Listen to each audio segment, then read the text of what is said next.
They respect and love each other, laugh and smile every day, living freely and happily.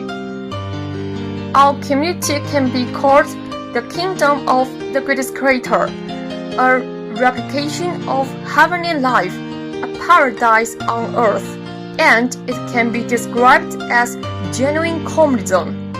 Of course, it can also be referred to as a utopia, but this utopia is entirely distinct from an utopian community in human history.